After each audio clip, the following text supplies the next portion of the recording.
नमस्कार दोस्तों, कैसे हैं आप लोग। उम्मीद करता हूँ खुश होंगे, मज़े में होंगे। तो दोस्तों, जैसा कि आप जानते हैं, मैं इस चैनल पर लेकर आता हूँ नए नए ऑडियो बुक्स जो होते हैं कॉमिक से, नॉवल से और स्टोरीज से। अगर आपको ऐसे कंटेंट पसंद है तो प्लीज़ मेरी वीडियोस को लाइक करें और चैनल को सब्सक्राइब करें, क्योंकि मैं ऐसे कंटेंट लाता रहता हूँ। तो चलिए दोस्तों, इसी नोट पर आज की वीडियो शुरू करते हैं। आज की वीडियो में मैं आपको सुनाने वाला हूँ पलटवार नॉवल का पार्ट 13।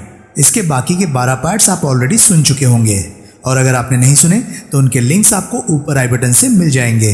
तो चलिए दोस्तों, ज़्यादा देरी ना करते हुए शुरू करते हैं पलटवार नॉवल का पार्ट 13। मनकोटिया के ड्राइवर चलित मर्सिडीज और दूसरे शख्स के वैगनार के चले जाने के बाद विमल, राघव और कलकतिया ओट से बाहर निकले।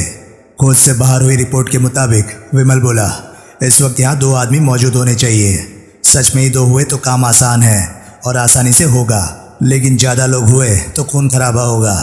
उसमें जो करना है मैं करूँगा, क्योंकि गन सिर्फ मेरे पास है। ये बात मैंने तुम दोनों को बतौर वार्निंग कही है। वो लोग हथियारबंद होंगे। हथियार के आगे हौसला नहीं चलता। हथियार का मुकाबला हथियार से ही किया जा सकता है, जो कि मैं फिर कहता हूँ सिर्फ मेरे पास है।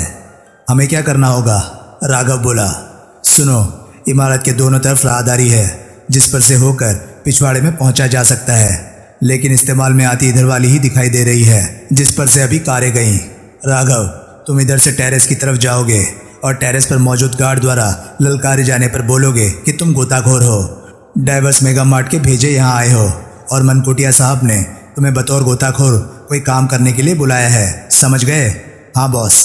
वो आदमी मनकोटिया का कोई खास हुआ तो उसे मालूम होगा कि मनकोटिया के लिए गोताखोरी का काम रणजीत पासी नाम का शख्स करने वाला है, जो कि बंदरगाह के इलाके के बारसी गार्डन में सहायक मैनेजर की नौकरी करता है और सुभाष नगर में रहता है। याद कर लिया? हाँ बॉस।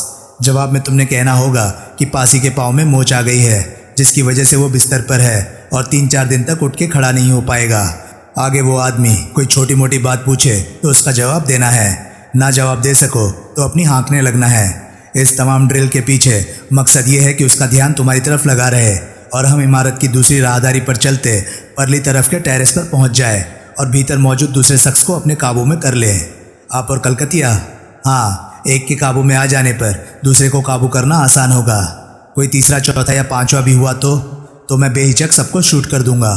ओह, हमारा मिशन उस लड़की को कब्जाना है जो कि यहाँ कैद है। इस कोशिश में यहाँ जो भी होता है मुझे मंजूर है। मैं और आदमी इकट्ठे कर सकता हूँ, वक्त नहीं है। जैसा माहौल इस वक्त यहाँ है वैसा ज़रूरी नहीं कि आगे भी रहे। मुझे सबसे बड़ा अंदेशा इस बात का है कि वो लोग ना लौट आएँ जो कि क्वालिस में साथ गए थे। कम से कम हम खोसा और उसके जोड़ीदार को तो बुला ही सकते हैं, उसमें भी टाइम लगेगा। दूसरे खामोश माहौल में ज़्यादा आदमियों की भनक लगना भी आसान होता है। तीसरे, ये ना भूलो, वो जितने भी होंगे सब हथियारबंद होंगे। हम खोसा और उसके जोड़ीदार को बुला लेंगे तो भी हथियार सिर्फ मेरे पास होगा। इसलिए मेरी मानो, मौजूदा माहौल में भीड़ करने का कोई फ़ायदा नहीं। जो होता है जैसा होता है होने दो। ठीक है? गुड। अब तो मुझे इतना टाइम दो कि मैं इमारत का घेरा काट कर परली तरफ पहुंच जाऊं। उसके बाद तुम जैसे मैंने बोला है वैसे अपना काम करना। ठीक है? 7 बजने में 5 मिनट पर एक चमचम करती BMW कार, जिसके बोनट पर होटल सी व्यू की झंडी लगी हुई थी, होटल एशली क्राउन प्लाजा की जगमग मार्की में आकर रुकी। कार को ग्रे कलर की वर्दी पहने और वैसी पीक कैप लगाए विक्टर चला रहा था। उसके पहलू में काला सूट पहने इरफान मौजूद था और पीछे राजा साहब की पूरी आन शान के साथ सुहाब मौजूद था। काली 50 के साथ लाल पगड़ी में पुखराज जड़ा ब्रोच, आंखों पर सुरमई रंगत के लेंस वाले सोने के फ्रेम का चश्मा, ईसा भाई विगवाला का कमाल भव्य दाढ़ी मूछ, सिल्क की सफ़ेद कमीज पर काली बोटाई, सफ़ेद टक्सेडो, काली पतलून, काले जूते, बाईं कलाई पर रोलेक्स की वॉच, दाएं में सोने का भारी कड़ा, बाएं हाथ की 3 और दाएं हाथ की 2 उंगलियों में हीरे जवाहरात से जड़ी भारी अंगूठियां, सब कुछ शाही एन वाह। एक वर्दीधारी डोरमैन कार की तरफ लपका, लेकिन इरफान पहले ही कार से निकलकर बड़ी तत्परता से उसका पिछला दरवाज़ा खोल चुका था। बड़ी शान से सुहाब बाहर निकला। डोरमैन ने ठोक कर सैल्यूट मारा। राजा साहब का ऐसा जलाल था कि एंट्री के करीब खड़े कुछ लोग तो रास्ते से हट गए। सुहाब ने लॉबी में कदम रखा। इरफान उसके पहलू में एक कदम पीछे चल रहा था। प्रिंस एल्बर्ट स्वीट की प्राइवेट लिफ्ट किधर है? इरफान ने एक स्टीवर्ड से पूछा। स्टीवर्ड खुद उन्हें लॉबी के दाएं कोने में मौजूद एक इकलौती लिफ्ट के सामने छोड़कर गया। वहाँ लिफ्ट के बंद दरवाजे के सामने एक सूटधारी युवक खड़ा था। राजा साहब, वो अदब से अभिवादन करता बोला। यस, सुहाब शाइस्तगी से बोला। रणदीवे साहब ऊपर आपका इंतज़ार कर रहे हैं। उसने लिफ्ट का बटन दबाया तो ग्राउंड फ्लोर पर ही खड़ी लिफ्ट का दरवाज़ा निशब्द खुला। आइए। इरफान ने सुहाब के साथ लिफ्ट में दाखिल होने की कोशिश की तो युवक खेदपूर्ण स्वर में बोला, सॉरी सर, ये लिफ्ट सिर्फ 2 पैसेंजर्स के लिए है। आप भी ऊपर जाना चाहते हैं तो या तो लॉबी की जनरल लिफ्ट में से किसी से टॉप से 1 फ्लोर नीचे तक पहुंचिए और टॉप फ्लोर पर सीढ़ियों के रास्ते पहुंचिए, या मैं राजा साहब को ऊपर रणदीवे साहब के पास छोड़कर इस लिफ्ट के साथ वापस लौटता हूँ। ये यहीं रुकेंगे। सुहाब मधुर स्वर में बोला। रणदीवे साहब की मौजूदगी में हमें इनकी ज़रूरत नहीं होगी तो बुला लेंगे। क्यों जनाब? इरफान ने हिचकिचाते हुए सहमति में सिर हिलाया और लिफ्ट से परे हट गया। राजा साहब और उनके एस्कॉर्ट्स युवक के साथ लिफ्ट ऊपर को चल दी। इरफान लॉबी में चहलकदमी करने लग गया। 5 मिनट यूं ही गुजरे, फिर एकाएक जैसे उसे बिजली का तीखा झटका लगा। वो भौचक्का सा लॉबी के शीशे के प्रवेश द्वार की तरफ देखने लगा जिससे रणदीवे भीतर दाखिल हो रहा था। बगुले की तरह इरफान उसकी तरफ लपका। रणदीवे का निशाना लॉबी के पृष्ठभाग में मौजूद भव्य बार था जिसके आधे रास्ते में इरफान ने उसे रोका। रणदीवे साहब, वो हफ्ता सा बोला। रणदीवे टिटका, उसकी भवें उठी। बाप, मेरे को पहचाना? तुम? रणदीवे सोचता हुआ बोला। सीवीयू के सिक्योरिटी स्टाफ में हो, शायद राजा साहब के खास हो। नाम याद नहीं आ रहा। मेरा नाम इरफान है। क्या चाहते हो? बाप, इधर लॉबी में कैसे है? लॉबी में कैसे हूँ? क्या मतलब? तो मेरे को तो ऊपर होना चाहिए था। ऊपर होना चाहिए था? हाँ, ऊपर होना चाहिए था, प्रिंस एल्बर्ट स्वीट में। ये क्या भला है? तो मेरे को नहीं मालूम? नहीं, तो मेरी उधर 7 बजे राजा साहब से मीटिंग मुकर्रर थी। मीटिंग मुकर्रर थी? किस वास्ते? तो मेरे को मालूम होना चाहिए। राजा साहब तो ऊपर पहुंच भी गए है। भाई, कोई बात मेरी समझ में नहीं आ रही। कैसी मीटिंग और कब बात मेरी राजा साहब से हुई? आज दोपहर बाद। बाप, तुम खुद उन्हें सीवीयू में फ़ोन लगाया? मैंने कब लगाया? मैंने तो न्यू ईयर ईव के फंक्शन के बाद से ना राजा साहब से बात की है ना उनकी शक्ल देखी है। अभी तुम इधर कैसे है? एक दोस्त को मिलने आया हूँ जो कि वो सामने बार में बैठा मेरा इंतज़ार कर रहा है।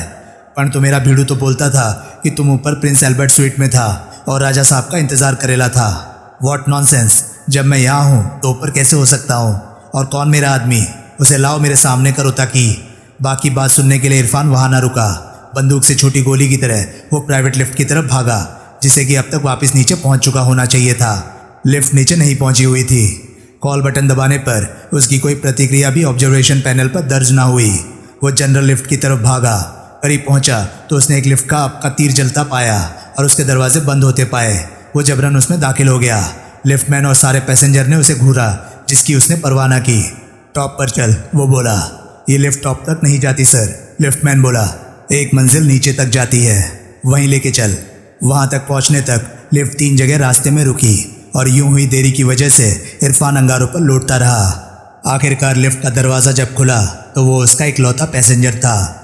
उसके बाहर कदम रखते ही लिफ्ट का दरवाज़ा बंद हुआ और वो नीचे को चल दी। इरफान सीढ़ियों की तरफ लपका। सीढ़ियों के रास्ते वो 1 मंजिल ऊपर पहुंचा तो उसने आगे दहाने पर एक बंद दरवाज़ा पाया।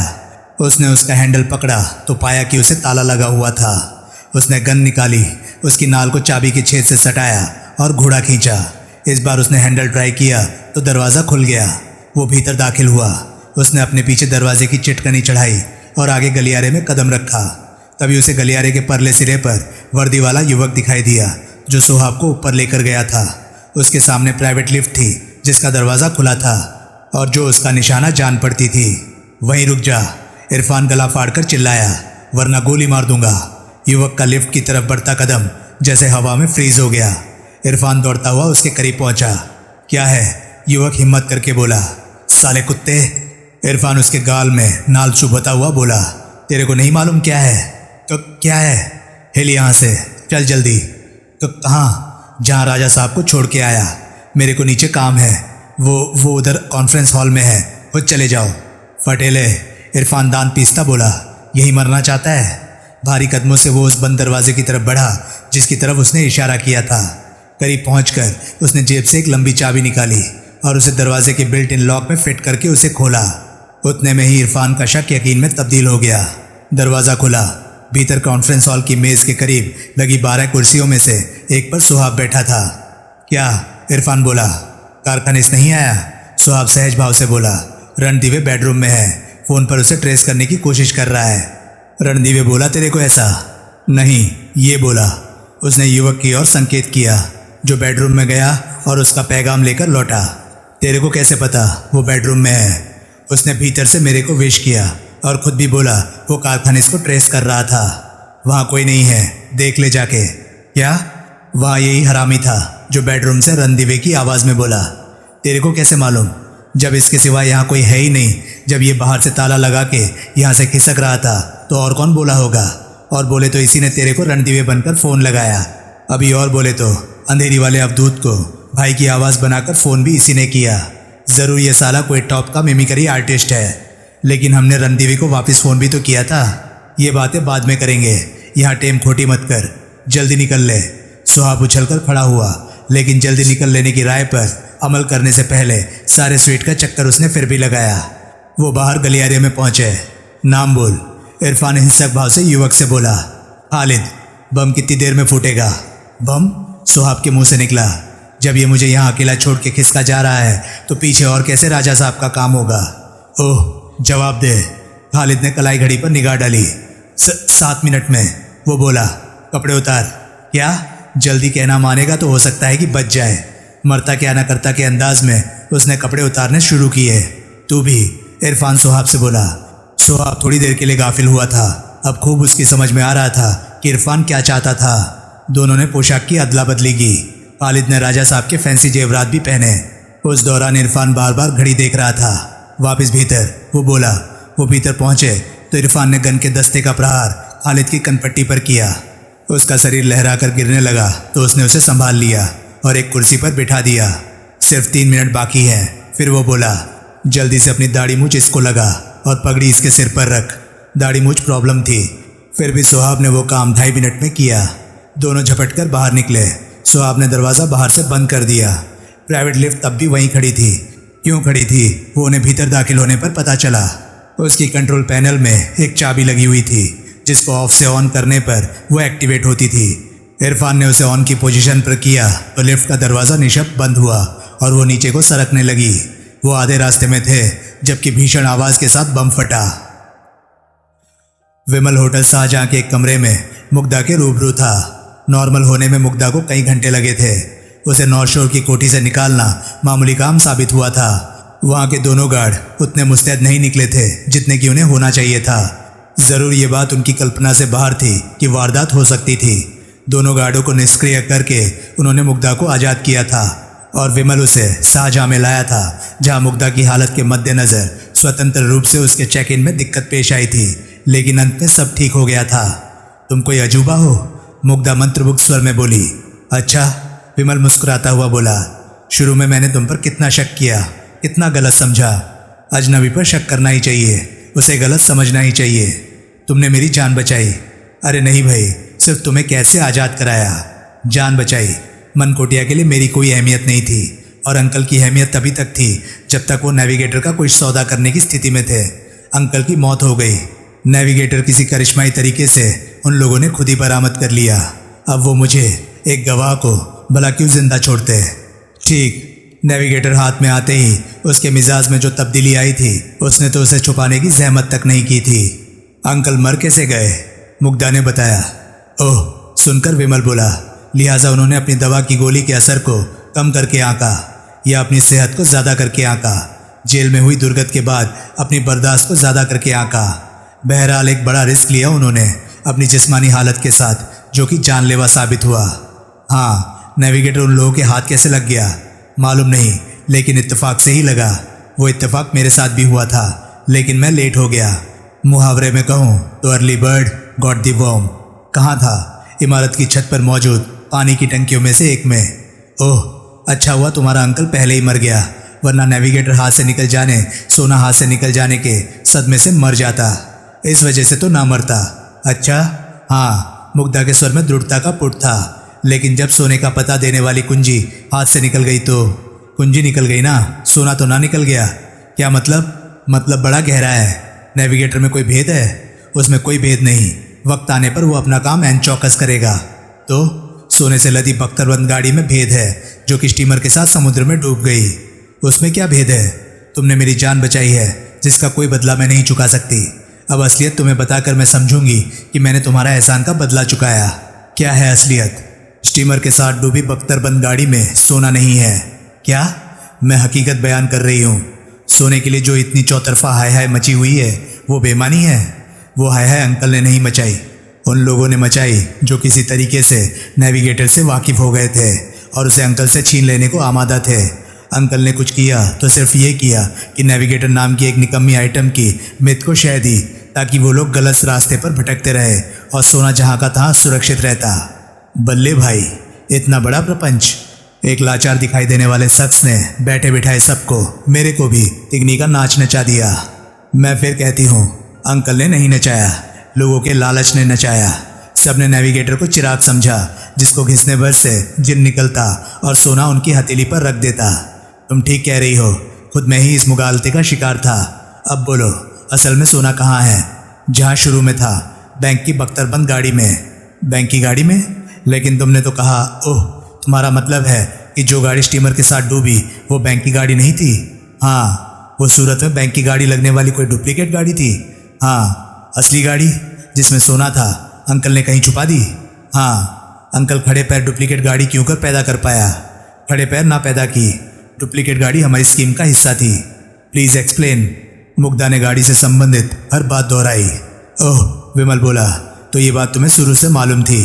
कौन सी बात? अगर तुम्हारा इशारा डुप्लीकेट गाड़ी के वजूद की तरफ है तो हाँ, शुरू से मालूम थी, क्योंकि मैं स्कीम का हिस्सा थी। अगर तुम ये कहना चाहते हो कि अंकल ने गाड़ी बदल दी थी और ये बात मुझे मालूम थी, तो मेरा जवाब है कि शुरू से नहीं मालूम थी। अभी परसों मालूम हुई, जबकि अंकल ने खुद मुझे बताई। वो ना बताते मुझे अभी भी इस बाबत कुछ मालूम ना होता। ओह, सच पूछो तो अंकल इसी वजह से आज़ाद होने को तड़फड़ा रहे थे। सोना उन्होंने बरामद नहीं करना था, वो तो शुरू से उनके कब्जे में था। उनको तो सोने का मालिक बनने के लिए कुछ भी नहीं करना पड़ना था, सिवाय इसके कि किसी तरीके से मनकोटिया की कैद से आज़ाद होना था। इसी वजह से उन्होंने अपनी दवा के जरिए इतनी बड़ी चाल चली, लेकिन अफसोस की चाल नाकाम रही।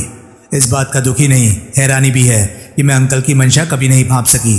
कभी शक तक ना हुआ कि असल में वो किस फिराक में थे। एक बार ज़रा सा भी शक हो जाता तो उनके गेम को समझना कोई मुश्किल काम नहीं होता। अच्छा, हाँ, इतनी खुद मुंह से बोलने वाले हिंट उन्होंने छोड़े थे। अंकल पर पूरा विश्वास होने की वजह से जिनकी तरफ मेरी तवज्जो ना गई, किसी की भी तवज्जो ना गई। मेरी इसलिए भी ना गई, मैं तो सपने में भी नहीं सोच सकती थी कि अंकल इतने तिगड़मी, इतने जुगाड़ू हो सकते थे कि शुरू से सारा माल खुद हड़प जाने का मंसूबा बनाए थे। डुप्लीकेट गाड़ी का आइडिया उन्होंने ही सरकाया था। कहने को हम सबकी भलाई के लिए सरकाया था, लेकिन असल में उनका फोकस सिर्फ अपनी भलाई पर था।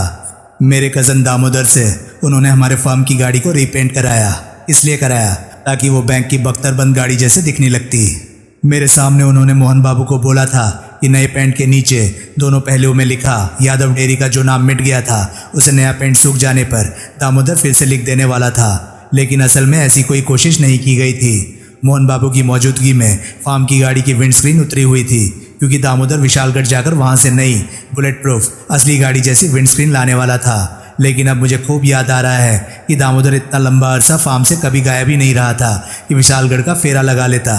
दूसरे, जब गाड़ी डुप्लीकेट थी, असली का भरम पैदा करने के लिए थी, तो उसमें असली गाड़ी जैसी बुलेट प्रूफ विंड स्क्रीन होना क्यों ज़रूरी था? क्यों ज़रूरी था? नहीं ज़रूरी था। डुप्लीकेट गाड़ी हमारी स्कीम के मुताबिक रोड पर होती, असल में तो नहीं थी। वो अगर पकड़ी जाती तो उस पर बुलेट प्रूफ विंड स्क्रीन लगा होना ही एक बड़े शक का बायस बन जाता। ठीक, अंकल डुप्लीकेट गाड़ी पर यादव डेयरी लिखा होना अफोर्ड नहीं कर सकते थे, क्योंकि उस गाड़ी ने रोड पर नहीं होना था, स्टीमर के डेक पर होना था। डेक पर पहुंची गाड़ी बुलेट प्रूफ थी या नहीं थी, ये तो कोई ना नोट कर पाता, लेकिन उसके दोनों पहलुओं पर यादव डेयरी लिखा था। कुछ लिखा था, ये तो अंधेरे में भी दिखाई देता। बिल्कुल ठीक, बख्तरबंद गाड़ी को गेट अवे व्हीकल के तौर पर इस्तेमाल की अंकल ने सख्त मुखालफत की थी। मोहन बाबू ने कहा था कि वारदात के बाद हम तीनों बख्तरबंद गाड़ी में सवार होकर स्टीमर तक पहुंच सकते थे, लेकिन अंकल को ये बात हरगिज़ कबूल नहीं थी। उन्होंने मेरी सलामती का सदका देकर इसे खारिज कर दिया। कहा था कि मैं उनके बड़े भाई की इकलौती निशानी थी और मेरी सलामती का, मेरी हिफाजत का पूरा जिम्मा उनके सर पे था। लिहाजा वो नहीं चाहते थे कि अगर गाड़ी पकड़ी जाती तो साथ में मैं भी पकड़ी जाती, मोहन बाबू भी पकड़े जाते। असल में बतौर फेलो पैसेंजर तुम और मोहन बाबू उन्हें इसलिए कबूल नहीं थे क्योंकि यूं तो उन्हें गाड़ी तब्दील करने का मौका ही ना मिलता। गाड़ी तब्दील की जा चुकने के बाद तुम दोनों गाड़ी में बैठते तो कहाँ बैठते। अंकल तुम्हें गाड़ी में छुपाना अफोर्ड नहीं कर सकते थे और आगे साथ बिठाने की हालत आबैल मुझे मार जैसी करना होता। एग्जैक्टली। गाड़ी के ड्राइविंग केबिन में एक लड़की का क्या काम, वर्दीधारी सशस्त्र गार्ड की जगह मोहन बाबू का क्या काम। लिहाजा गाड़ी की तो तभी पोल खुल जाती, जो कि उनके कर्तव्य के सदके आखिर तक ना खुली। आगे अंकल को गाड़ी के साथ स्टीमर पर पहुंचने में असाधारण देर हुई थी, जिसकी वजह से पीछे मेरा और मोहन का कलेजा मुंह को आता रहा और हम यही सोचते रहे कि अंकल पकड़े गए थे।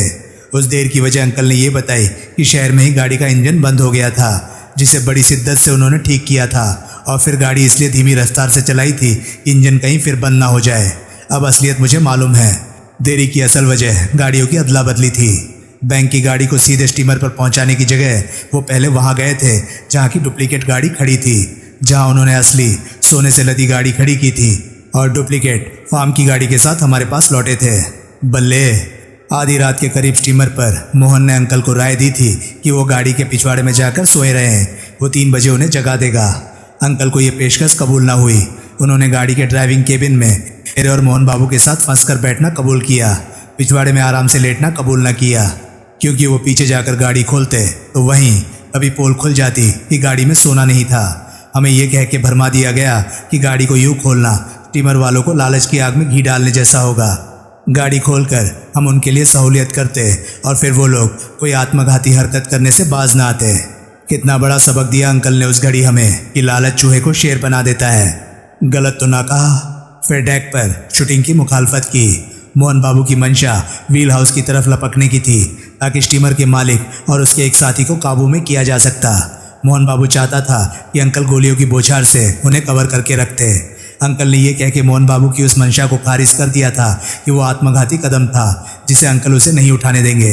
अब मुझे मालूम है कि अंकल को मोहन बाबू के जीने मरने से कुछ लेना देना नहीं था। उनको अंदेशा ये था कि जवाब में दूसरी तरफ से चली गोलियां गाड़ी से टकराती तो तभी गाड़ी की पोल खुल जाती कि वो बख्तर बंद नहीं थी। विंडस्क्रीन से टकराती तो उसकी पोल खुल जाती कि वो बुलेट प्रूफ नहीं थी। भाई वाह! और सबसे ज़्यादा शक वाली बात, उनके पास बारूद की छड़ों की मौजूदगी थी। उन्हें क्या सपना आया था कि समुद्री यात्रा के दौरान स्टीमर पर ऐसे हालात पैदा हो जाने वाले थे कि बारूद का इस्तेमाल ज़रूरी जान पड़ता। अंकल के पास बारूद की मौजूदगी ही ये साबित करने के लिए काफ़ी थी कि वो शुरू से ही स्टीमर को, डुप्लीकेट गाड़ी को डुबो देने का इरादा रखते थे, ताकि हर कोई यही समझता कि लूट का सोना समुद्र में डूब गया था। और स्टीमर के पैसेंजरों को, उनको भी, तुम्हारे समेत। जैसा भेदभाव अंकल ने मेरे साथ बरता, उससे तो यही लगता है कि मेरे समेत। किसी भी बात में तो उन्होंने मेरे को अपने कॉन्फिडेंस में ना लिया। उन्होंने मुझे ना बताया कि उनका शुरू से ही मोहन बाबू को धोखा देने का इरादा था। उन्होंने मुझे ना बताया कि उनका शुरू से ही गाड़ियों की अदला बदली करने का इरादा था। उन्होंने मुझे यूरो के नोटों की बाबत ना बताया, जो कि उनके गलत नाजायज़ लालच के मिसाल थे और जो उनका वाटरलू बने थे। उनका वो वाहियात लालच ऐसे शख्स जैसा था जो कामधेनु को छोड़कर बकरी का दूध दुहने में बैठ जाए। कुत्ता राज बिठा लिए, मूड चक्की चट्टे। क्या?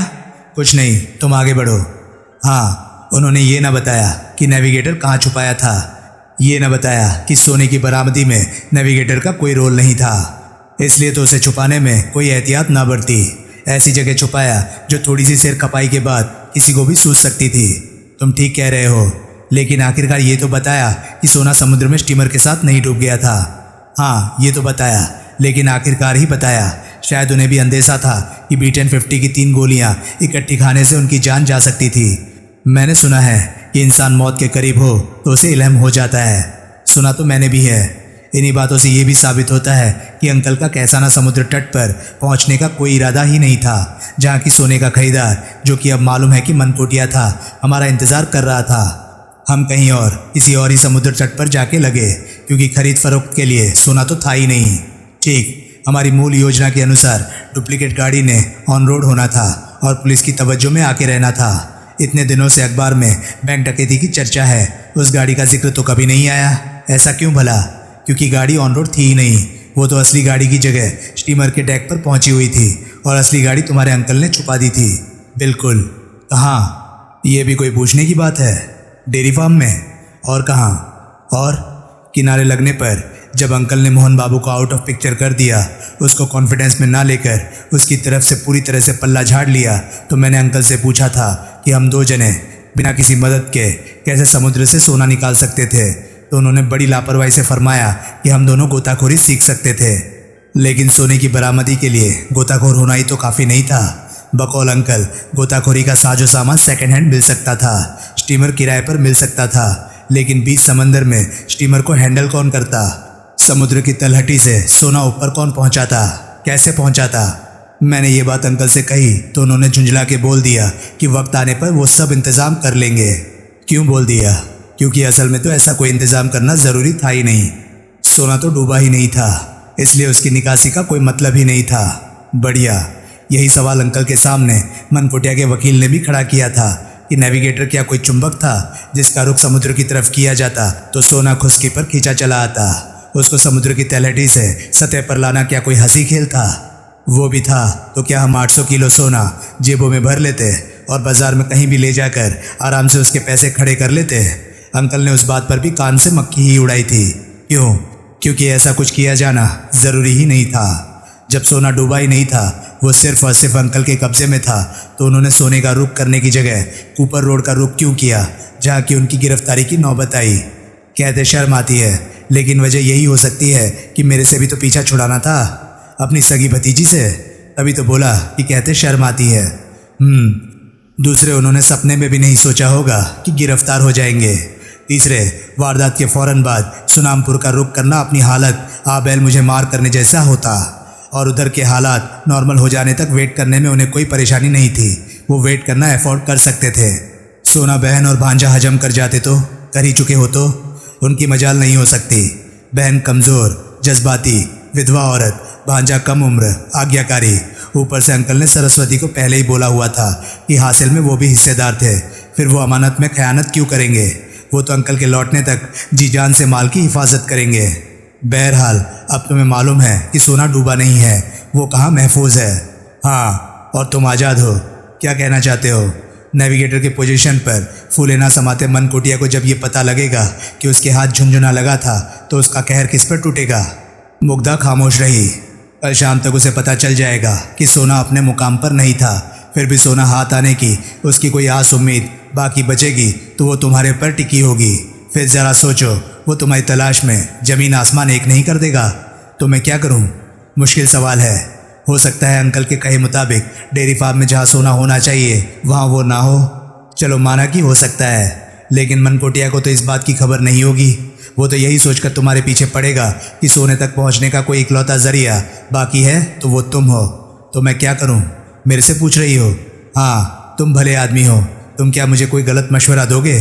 कैसे जाना मैं भला आदमी हूँ? क्यों नहीं हो? अगर मैं कहूँ कि मैं तुम्हारे लिए मनकोटिया से ज़्यादा खतरनाक साबित हो सकता हूँ तो मैं कहूँगी कि तुम झूठ बोल रहे हो। झूठ तो मैं नहीं बोल रहा, लेकिन खैर, अब पहली बात तो यह है कि तुम्हारे पास 1-2 दिन का टाइम है। कल शाम तक का तो यकीनन है। इतने में तुम ऐसी गायब हो सकती हो कि किसी के ढूंढे ना मिलो, उसके चेहरे पर आश्वासन के भाव ना आए। तुम समझती हो कि देर सवेर मनकोटिया तलाश करवा लेगा, तो मेरा कहना है कि ऐसा सवेरे नहीं होने वाला, देर से ही होगा। उतने में अगर उसको ये एतबार आ जाए कि सोना ना तुम्हारे पास है और ना उस तक तुम्हारी पहुंच है, तो स्वाभाविक है कि वो तुम्हारा पीछा छोड़ देगा। लेकिन उसे ऐसा एतबार आएगा क्यों कर? है एक तरीका जिस पर अमल इस बात पर मुनहसर है कि अब सोने की बाबत तुम्हारा रवैया क्या है। मेरी बात पर यकीन कर लोगे? कर लूँगा। मुझे सोने की अब कोई चाह नहीं रही। ऐसा? हराम के माल के चाह ने मुझे कितने नाच नचाए। 24 तारीख से आज तक के 14 दिनों में कितनी बार मौत छूकर गुजरी। पुलिस के हाथों कितना बेइज्जत होना पड़ा। मनकोटिया के आदमियों के हाथों कितनी जिल्लत उठानी पड़ी। और ये हाल तब है जबकि अभी सोने की शक्ल तक देखना नसीब नहीं हुआ। इस बात से मुझे बहुत बड़ा सबक मिला है। सोने की ख्वाहिश छोड़े बिना मेरी गति नहीं। जो विषया संतन तजी मूर्ता ही लपटाए, जो नर डारत वामन कर स्वान स्वाद सो खाए। बात मेरी समझ में तो नहीं आई, लेकिन तुमने कही है, इसलिए जाहिर है कि मानी खेज होगी। बल्ले, अब बोलो, कैसे मैं मनकोटिया के कहर से बच सकती हूँ? जो मैं बोलूँगा वो इस बात पर मुनहसर होगा कि सोना अपने खुफिया मुकाम पर सलामत है। सलामत है मेरा मतलब है होगा, मेरा मतलब है होना ही चाहिए। दाता, इतने सारे मतलब? खैर सुनो, तुम्हारे सिर से तमाम बलाएं कैसे टल सकती है? तो दोस्तों, ये था पलटवार नॉवल का पार्ट 13। ये पार्ट आपको कैसा लगा प्लीज़ कमेंट सेक्शन में मुझे ज़रूर बताएं। और हाँ, अगर आपको मेरे वीडियोस पसंद आ रहे हैं तो प्लीज़ उन्हें लाइक कीजिए और चैनल को सब्सक्राइब कीजिए, क्योंकि मैं ऐसे कंटेंट लाता रहता हूँ। तो चलिए दोस्तों, मैं मिलता हूँ अब आपसे अगली वीडियो में। तब तक के लिए नमस्कार, गुड बाय, सेफ रहिए, खुश रहिए, मज़े करिए।